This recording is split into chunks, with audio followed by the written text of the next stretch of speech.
Bon, des propos scandaleux et outranciers comparant Hollande à Hitler ont été diffusés sur le blog de Jacques Béag. En toute logique, ils ont été collectivement et fermement condamnés par divers représentants de la vie politique locale. La presse a martelé à quel point le texte publié constitue un grave dérapage et a souligné au crayon gras les réactions qui s'en suivaient. Levée de boucliers et indignation collective ont déjà longuement sanctionné l'incident. Je manifeste à nouveau, avec force et fermeté, mon opposition à ces pratiques qui consistent à discréditer par la calomnie un adversaire politique. Et je condamne avec la plus grande clarté le contenu injurieux du texte publié. Cependant, nous connaissons tous Jacques Béag. En toute honnêteté, personne ici ne peut l'accuser d'être un dangereux extrémiste. Si la publication de ce texte calomnieux témoigne d'une imprudence et d'une négligence dans la gestion de son blog, elle ne peut être assimilée à un acte militant de prosélytisme, de xénophobie ou de racisme. Aussi, je vous appelle aujourd'hui à tempérer vos réactions pour ne pas faire de ce dérapage individuel inacceptable un dérapage collectif. J'ai à plusieurs reprises déclaré ma désapprobation face aux pratiques de la politique faite de petites phrases, d'interpellations brutales, d'accusations excessives, voire outrancières. Seuls doivent nous motiver les projets et l'action inspirée par les valeurs d'humanisme, de solidarité, de tolérance au service des citoyens. Je reste toujours confondu face à ces pratiques de la politique qui privilégient la polémique aux dépens du contenu des projets. La vie politique exige, selon moi, et quel que soit le bord auquel on appartient, à la fois passion et éthique, engagement et retenue. De ce point de vue, je vous mets en garde également contre la dérive des amalgames. Je regrette ainsi que les attaques qui le visent aujourd'hui ne soient pas toujours dépourvues d'arrière-pensées politiques plus ou moins avouées. La vie politique mérite davantage de dignité pour nous permettre de nous affronter tout en nous respectant. Je demande à Jacques Béag, je lui demande solennellement de présenter des excuses publiques. De la même façon, je lui demande aussi d'arrêter la publication de son blog. Une décision qui vous appartient. En tout état de cause, je demande à ce que le logo du Conseil général ne figure plus sur le blog de Jacques Béag. Barrez dès maintenant. Mais si vous voulez vous barrer. Et puis c'est fini. Bon. Faites votre déclaration. Merci. Quand même fabuleux, ça. Monsieur le Président, je lis la presse comme vous. Monsieur le Président, je connais Jacques Béag comme vous. Monsieur le Président, j'ai entendu vos appels à modération. Monsieur le Président, j'ai entendu vos mises en garde. Je souhaite vous dire que tout ceci n'a guère de sens, que s'il fallait maintenant que nous modérions nos propos, que nous acceptions l'idée qu'il y a derrière cela des calculs politiques, tout ceci n'aurait aucun sens. Le véritable sens des choses, permettez-moi de le dire maintenant. Le véritable sens des choses, c'est ceci. Monsieur Béag ne démissionne pas. Monsieur Béag est droit dans ses bottes. Monsieur Béag est victime d'une calomnie. On croit rêver. Mais dans quel monde sommes-nous? Dans quel monde sommes-nous, mesdames et messieurs les conseillers généraux? Dans quel monde sommes-nous, mesdames et messieurs le public? Dans quel monde sommes-nous, mesdames et messieurs de la presse, qui rendraient compte de ce qui se passe aujourd'hui? Dans quel monde sommes-nous? Quels sont les propos qui ont été tenus par M. Béag? Les propos qui ont été tenus par M. Béag sont ceux-ci. J'accuse François Hollande de se rendre coupable de pratiquer l'apologie de la haine d'une population, celle des riches. Mes accusations à l'encontre de François Hollande sont graves, lourdes de sens, mais avant tout fondées. François Hollande cultive la haine des riches, et ce depuis longtemps, Une vidéo est d'ailleurs disponible sur Internet dans laquelle il affirme explicitement qu'il n'aime pas les riches, qu'il en convient. Cette haine des riches a déjà été développée par Adolf Hitler au travers des Juifs. François Hollande, je l'accuse de prôner le nettoyage ethnique de tous ceux qui auraient le malheur de trop gagner d'argent, soit par la confiscation de leurs biens et leurs revenus, soit par l'incitation à l'immigration. Voilà les propos qui sont ceux de Jacques Béag, et il ne se passerait rien. Ils ont été tenus sur son blog. Qu'est-ce que c'est qu'un blog, mesdames, messieurs? Un blog, qu'est-ce que c'est? C'est un lieu où l'on s'exprime, où on exprime un certain nombre d'opinions. Et sur ce sujet, quelle est la situation de l'expression d'un blog en droit français? En droit français, je cite, la liberté d'expression se trouve notamment limitée par la loi du 29 juillet 1881. On connaît tous cette loi. Elle reconnaît comme mode de publication, au sens de son article 23, la diffusion via Internet au même titre que la publication par écrit ou par un moyen audiovisuel. Autrement dit, que l'on écrive quelque chose dans la presse, que l'on fasse une déclaration publique ou que l'on écrive sur son blog, c'est exactement la même chose. Je ne sais pas si l'on mesure la gravité de cette situation. Regardons quelles sont les victimes. Regardons quelles sont les victimes. Les victimes, c'est 1, François Hollande, directement visé. Les victimes, c'est 2, le Parti Socialiste et les militants du Parti Socialiste. Les victimes, c'est 3, la gauche par assimilation. Les victimes, c'est 4, tous ceux qui font de la politique et tous ceux pour qui la politique, c'est véhiculer un certain nombre de valeurs auxquelles ils croient, qui se défoncent, les élus, les militants.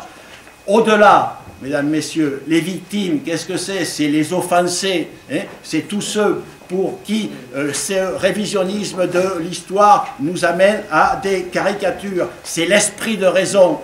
C'est la République qui est offensée avec ces propos. Regardons un peu quelles sont les conséquences.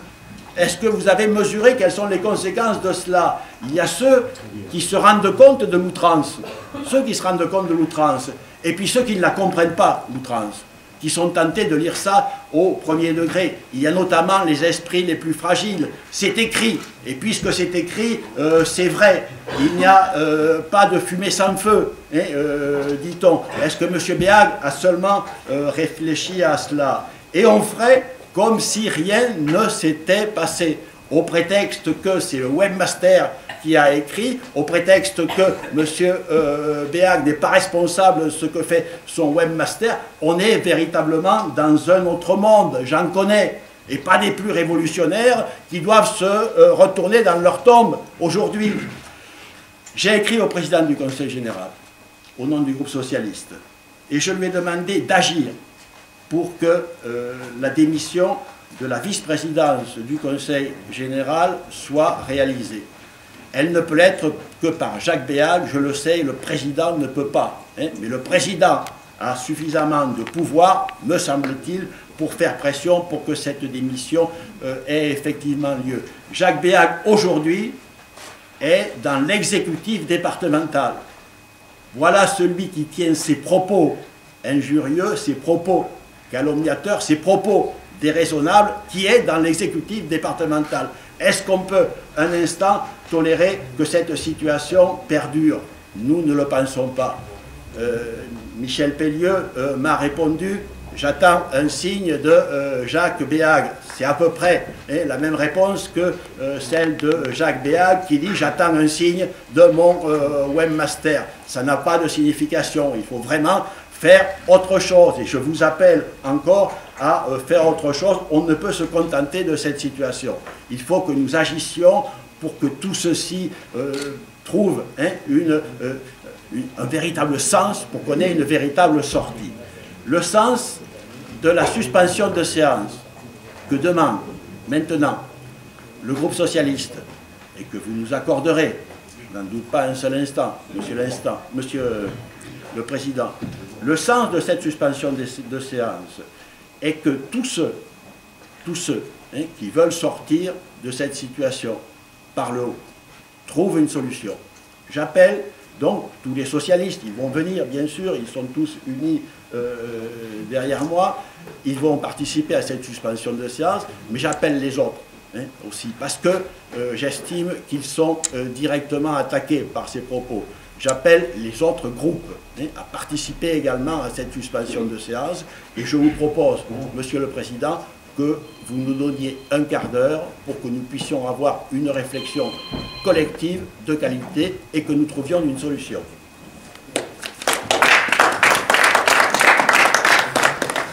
Bon, préalablement, j'invite Jacques Béhague à s'exprimer.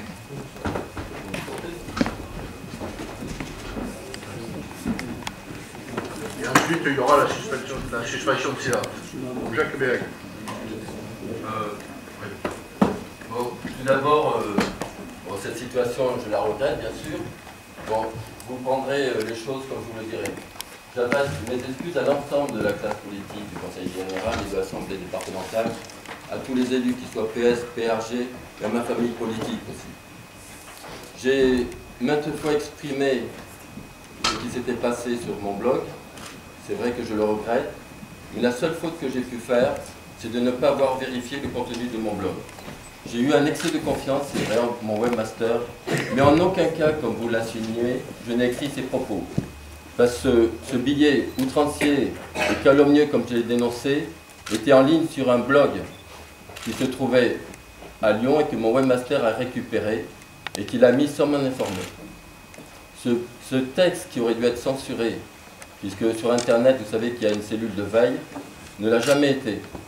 Les références, vous l'aviez sur l'article qui a été diffusé et que personne n'a voulu voir, où il y a les références de ce texte calomnieux. J'ai écrit à François Hollande pour m'excuser personnellement de ce qui s'était passé, mais je ne peux pas tout assumer. Donc j'ai pris mes responsabilités comme j'ai su les prendre sur certaines décisions au sein de l'Assemblée départementale.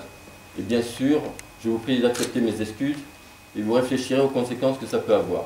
Beaucoup me connaissent, je crois qu'il y a des limites à ne pas franchir et je ne les ai pas franchies. Donc, soit vous acceptez mes excuses, soit vous faites ce que vous voulez. C'est tout ce que j'avais à dire. La séance est suspendue un quart d'heure. Je donne la parole à Jacques Béhague qui a une déclaration à faire. Merci, Président. Bon, dans un souci d'apaisement de l'Assemblée départementale et après en avoir parlé un peu avec les uns et les autres, je décide d'abandonner ma délégation à l'éducation nationale. J'espère que ceci vous apportera une réponse suffisante, bien que je ne sois responsable en rien sur cette affaire, et j'espère que vous lirez les choses jusqu'au bout sur les blogs. Merci. Bon, oui, acte de cette déclaration, et donc vous serez 12e vice-président sans délégation. Jean-Claude Palman. Merci. Et ensuite, on ouvre la séance. On passe à l'ordre du jour. Nous avions donc demandé au président du Conseil général de retirer sa délégation à Jacques Béhague. Nous savions qu'il n'appartenait pas au président de retirer sa fonction de vice-président, mais il pouvait lui retirer la délégation qu'il lui avait attribuée. Les choses se passent un petit peu différemment, puisque Jacques Béhague vient d'annoncer qu'il se démissionnait de cette délégation. Nous prenons acte de cette situation. Chantal Romero-Rodrigo. Oui, nous prenons acte, nous aussi, de la déclaration de Jacques Béhague. Elle est faite dans un souci d'apaisement, elle était nécessaire eu égard aux circonstances, et je crois que maintenant, nous pouvons recommencer la séance. Je vous remercie. Donc j'ouvre aujourd'hui cette session dans le cadre d'une